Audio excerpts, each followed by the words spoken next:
जय जगन्नाथ पिला माने ओडिशा पुलिस पीएमटी ड्राइवर जो मैंने अप्लाई करते गोटे खुशी खबर जे से एडमिट कार्ड संबंधी एक नोटिस आसी जाइए। प्रथम आपण गूगल को जीवे ओडिशा पुलिस सर्च करेंगे सेठी आपण रिक्रुटमेंट एंड एडवर्टाइजमेंट ऑप्शन को जीवे गलापर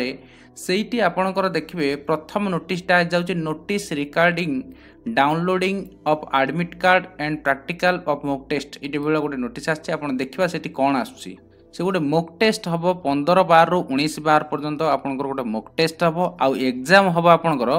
20 डिसेम्बर 2024 शेड्यूल्ड डिस्ट्रिक्ट तामाने आपण जो डिस्ट्रिक्ट रे आपण फॉर्म अप्लाई करथिबे सेही डिस्ट्रिक्ट रे आपणकर परीक्षा हम आपणकर एडमिट कार्ड आपणकर केबे हम देछि देखंतु द मॉक टेस्ट हम 15/12 ରୁ 19/12 एडमिट कार्ड हम डाउनलोड आपणकर हम 14/12/24 ରୁ 19/12/24 पर्यंत आपणकर एडमिट कार्ड डाउनलोड करि परिबे। ये सब जिनस एटा गोटे गुरुत्वपूर्ण नोटिस अच्छी आपणकर इमिडिएटली आपणकर जो माने आपणकर पीएमटी ड्राइवर पाई अप्लाई करथिले तांको सहित शेयर करंतु कारण से माने होय तो जानि नथिबे कारण बहुत शॉर्ट टर्म भितर आपणकर एग्जाम होउची आज होउची आपणकर 13 तारिख एग्जाम होबो 20 तारिख 7 दिन पूर्व से नोटिस दउची तेन करी आपण एटा को शेयर कर नियंतु। All the best for your exam रोची धन्यवाद।